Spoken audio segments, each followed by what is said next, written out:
Il y a un an, j'ai été en école d'art pendant plus de 2 mois et j'ai totalement arrêté pour me concentrer à fond dans le dessin. Normalement, ça devrait être l'inverse, mais c'est comme ça. Un an après, j'ai un niveau vraiment satisfaisant et là, j'ai envie du dessin. Genre, c'est pas pour flex, mais j'arrive à faire des mois là à plus de 5K. Et tout ça sans talent particulier ni même de diplôme. C'est pour ça que dans cette vidéo, mon bro, je vais te montrer toutes les étapes pour devenir autodidacte et surtout à en vivre. Parce que les gars, l'argent, c'est super important. C'est la seule chose qui va rassurer vos parents. Je vous le dis parce que je l'ai vécu. Et surtout, on arrête de croire qu'il faut un diplôme ou 35 ans. Ça, c'est fini, ça. Première chose que je vais faire avant de commencer, c'est vraiment faire mon autopub pour la Tiny School. C'est la structure que j'ai créée qui va apprendre de A à Z à un artiste débutant à s'améliorer et en vivre. Il y a vraiment des cours autant sur la perspective que pour créer une communauté. T'as des lives chaque semaine avec moi où je corrige soit tes dessins, soit tes réels. Et le truc, moi, qui me met trop bien, c'est que c'est aussi une communauté. Genre là, on est une cinquantaine et tu seras vraiment plus tout seul. Et tout ce que je vais dire dans cette vidéo, littéralement tout se trouve dans la Tiny School. Et je me suis fait une petite dinguerie. J'ai même engagé un mangaka, un roi du webtoon et un animateur 2D pour vous faire des vidéos. Parce que moi, c'était pas mon truc. Je sais que c'est super important. Et juste pour cette semaine, la famille, au lieu de 50 €, là, on va descendre sûrement aller à 32, on dit 32. Et t'inquiète pas, si tu veux pas rejoindre et que tu me détestes, je vais quand même tout expliquer sans. C'est vraiment juste si tu veux aller plus vite et surtout avoir une grosse structure derrière toi. Sans faire forcément un prêt de 30 000 € pour une école d'art. Et c'est parti. Bon, on commence l'aventure pour devenir autodidacte. En première étape, la chose la plus importante, si tu veux t'améliorer et en vivre, c'est le mental. Bon, ça fait un peu cliché, mais écoute-moi sérieusement. En gros, faut que tu te prépares à être seul, à pas voir les résultats pendant un bon petit temps. Et surtout, le plus important, les gars, c'est plus se trouver d'excuses. C'est fini ça. Plus de mes profs étaient mauvais, j'étais dans une école d'art de merde. Non, c'est fini, les gars. Quand tu passes en autodidacte, t'as toutes les responsabilités sur ton dos. Sinon, tu vas jamais avancer. Alors, ça fait vraiment shonen et ça fait surtout réfléchir la nuit. Il faut qu'on parle aussi du mental avec le dessin en lui-même. Si tu veux réussir, être constant, c'est même pas suffisant. Il faut que t'aies vraiment une bonne raison de vouloir en vivre ou de vouloir réussir. Parce que sinon, en autodidacte, ça va te prendre 50 ans. Alors, si t'es pas assez motivé, si t'as pas des assez bonnes raisons, ça va être chaud de se lancer en autodidacte et de réussir. Alors, je suis quand même là pour toi. Je vais quand même tout formuler étape par étape. Tu pourras juste les écouter, les suivre en fermant les yeux. Alors, en parlant d'étapes, l'étape 2, ça va être d'apprendre les fondamentaux en dessin. Bon, la spéciale, tu l'as sûrement déjà entendu. Quand je me suis posé et que je me suis dit concrètement, je vais apprendre le dessin, plus juste dessiner par passion, c'est vraiment là où mon aventure a vraiment commencé. Mais c'est aussi à ce moment où les problèmes sont arrivés et c'est les fondamentaux. Alors les gars, je vais pas parler chinois, pour moi il y en a que 3 qui sont indispensables. Mais d'abord, comment les fondamentaux vont t'aider à faire des illustrations de malade? Alors regarde, c'est super simple. Dis-toi que tes dessins actuels c'est le point A, les dessins que tu rêves de faire c'est le point B. Eh ben les fondamentaux c'est la voiture qui va t'amener du point A au point B. C'est surtout que si tu veux pas faire du copiage toute ta vie, vraiment va falloir apprendre les fondamentaux. Mais du coup, c'est lesquels les plus importants? Les proportions, la perspective et l'anatomie. Si déjà tu maîtrises ces 3 là, tu seras tranquille pour le restant de ta vie. Alors une fois que tu as réussi à maîtriser ces fondamentaux, l'étape 3 c'est les fondamentaux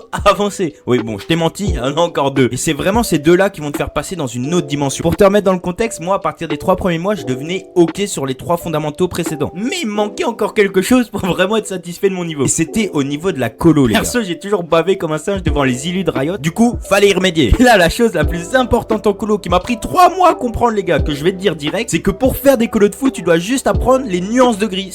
C'est aussi simple. On appelle ça les valeurs. Mais je pense que t'es un peu confus. Comment dessiner en gris va me faire des colos incroyables? Alors, écoute-moi. Si tu réussis à faire un dessin insane qu'avec des niveaux de gris, t'as fait 95% du travail. Parce qu'en réalité, avec le digital, tu pourras juste mettre en couleur par après. Mais là, je t'en ai donné que un. Il en reste un deuxième. Parce que là, t'arrives à avoir des résultats en 3D. C'est ça aussi le principe des valeurs. Mais ça va encore être un peu bizarre et on va comprendre comment rajouter de la vie à tes dessins. Pour ça, tu dois apprendre la théorie des couleurs. Par exemple, comprendre que la tête est divisée en 3 parties. Le front jaune, les joues orange et souvent la mâchoire qui va être un peu plus gris. Grâce à ça, tu vas réussir à avoir de la variation de couleurs dans tes dessins. Et ça, c'est une dinguerie pour ajouter de la vie. Et là, dans notre ascension pour devenir un autodidacte de légende, on se rapproche de l'étape 4. Alors, l'étape 4, j'en entends jamais parler et pourtant, elle est super importante. Alors, c'est littéralement la chose qui sépare les bons artistes des meilleurs artistes du monde. C'est le rendering. Mais Tini, c'est quoi le rendering? Je t'explique ça, mon bro. Perso, je l'ai bien compris quand je regardais les timelapses des paintings sur LoL et que les vidéos, regarde, elles duraient 10 heures. Et après 1 heure, pour moi, le dessin, il était déjà fini. Bah, c'est ça, les gars, le rendering. C'est améliorer le dessin en boucle en y rajoutant à chaque fois plus de détails, plus de textures, plus d'effets. Regarde, au bout d'un moment, les meilleurs illustrateurs, les meilleurs dessinateurs du monde, ils sont tous excellents. Ils sont tous à peu près sur le même niveau. Il y en a que très peu qui sont vraiment encore super au-dessus. Mais ce qui va les différencier, c'est le temps qu'ils vont passer à rendering leur dessin. Regarde, les illustrateurs de Riot, ils peuvent passer 1 mois entier à juste rendering. C'est la folie. Bon, maintenant, tu sais exactement ce que tu dois apprendre pour devenir autodidacte. Mais tu te demandes peut-être comment faire concrètement. Alors, bien qu'à la Tiny School, je t'ai quand même fait un guide entier gratuit pour t'expliquer